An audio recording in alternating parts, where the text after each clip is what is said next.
अर्धा माणूस होता, फुल पगार होता. आता फुल माणूस आहे आणि अर्धा पगार आहे. आरोग्य उत्तम ठेवा. आरोग्याचे 3 घटक आहेत. पहिला घटक म्हणजे आहार, दुसरा मी सांगितला विहार, आणि तिसरा म्हणजे निद्रा. शांत झोप, उत्तम झोप लागली पाहिजे. विहार म्हणजे व्यायाम पण आला. आजपर्यंत लवकर जात होते, लेट येत होते म्हणून व्यायामाला वेळ मिळत नव्हता. आता तक्रारीला काही कारण नाही. मला तर काळजी आहे, आमच्या भगिनी ज्या आलेल्या आहेत, वहिनी, त्या या क्षणी विचार करतायत की या बाबाजीचं आता मी करायचं काय. रोज सकाळी जात होता, एक डबा केलं की काम झालं. आला की आपलं वाढलं बिडलं काहीतरी, किती दमलात म्हटलं की काम झालं. आता काही गंडवायची सोय नाही. आतापर्यंत माणूस अर्धाच मिळत होता. 12 तास, त्यात 9 तास झोपत होता, 1-2 तास आवरत होता, 1च तास बोलत होता. अर्धा माणूस होता, फुल पगार होता. आता फुल माणूस आहे आणि अर्धा पगार आहे.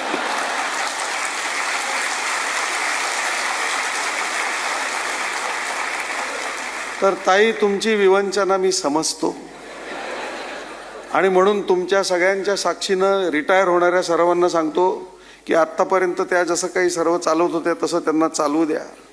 हे कुठून आलं, ते काय करते, एवढं कोणी घेतं का, हे असल्या भानगडी करू नका.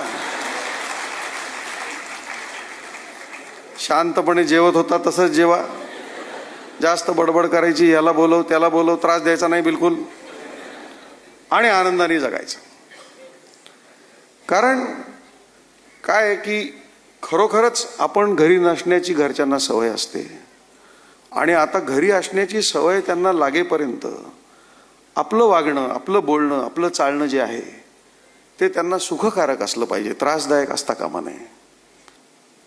30-30, 35-35 वर्ष मुंबईमध्ये राहून, मुंबई पोलिसांची, नागरिकांची सेवा करून मुंबईमधल्या अनेक गोष्टी आपल्याला पाहिलेल्या नसतात. आपण मुंबईला, साऊथ मुंबईला हेरिटेज वॉक आहे, INS हमला आहे, जुहू चौपाटी आहे, इतक्या गोष्टी आहेत. काही ना काही राहून गेलेलं असतं, ते पूर्ण करा. महाराष्ट्र अतिशय सुंदर आहे, महाराष्ट्राचा सागर किनारा अतिशय सुंदर आहे, तिथे फिरायला जा, आनंद घ्या आणि आनंद द्या. जेवढा तुम्ही आनंद लोकांना द्याल तेवढा तुम्हाला पण मिळेल. आनंद ही एकच गोष्ट आहे की जी वाटून कमी होत नाही, वाढत जाते. आणि म्हणून जिथे जाल, जसे जाल, आनंदात राहा. तुम्ही त्या अनेक कमी भाग्यवान लोकांमध्ये आहात ज्यांना गॅरंटीड नोकरी असते, गॅरंटीड रिटायरमेंट असते. आज आपण एवढं सन्मानाने रिटायर होत आहे, हे देखील भाग्य आहे. आपले अनेक साथीदार या दिवशी रिटायर व्हायला पाहिजे होते, पण कदाचित काळाच्या पडद्याआड गेलेले आहेत. काही, कोणाला आरोग्याचा धोका झाला, कोणाला आणखीन काय झालं, काही ॲक्सिडेंटमध्ये पण आपले लोक जातात.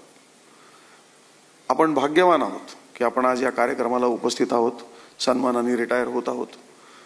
आणि असंच भाग्य आपलं जसं इथवर चालत राहिलं तसं यापुढच्या आयुष्यात देखील चालू राहावं, अशा माझ्या आपल्या सर्वांना खूप मनापासून सदिच्छा आहेत. 5-6 गोष्टी मी सांगतो नेहमी लोकांना. एक म्हणजे आपल्या वेळेचं नियोजन करा. आता आपल्याला खूप वेळ आहे म्हणून लोळत राहायचं, वेळ फुकट घालवायचा असं काही करू नका. कारण वेळ ही अतिशय मौल्यवान बाब आहे. वेळ ही एकमेव बाब आहे की जगाच्या कुठल्याही मार्केटमध्ये आजपर्यंत कोणीही विकत घेऊ शकला नाही, कितीही श्रीमंत असेल तरी. वेळ ही एकच बाब आहे जी तुम्हाला, मला, सर्वात श्रीमंत माणसाला, सर्वात वयस्कर माणसाला सारखीच उपलब्ध आहे. त्याचा विनियोग जो आहे तो अतिशय चांगल्या प्रकारे करा. कोणाचे छंद काही असतील ते जोपासा, कोणाचे राहिले असतील आज सुरू करायला हरकत नाही. It is never too late. फक्त ते छंद जोपासायला सुरुवात करताना जी काही घरात काळजी घ्यायला पाहिजे, नाहीतर साहेबांनी सांगितलं आणि यांनी नवीनच उपद्व्याप सुरू केला असं मला नको व्हायला.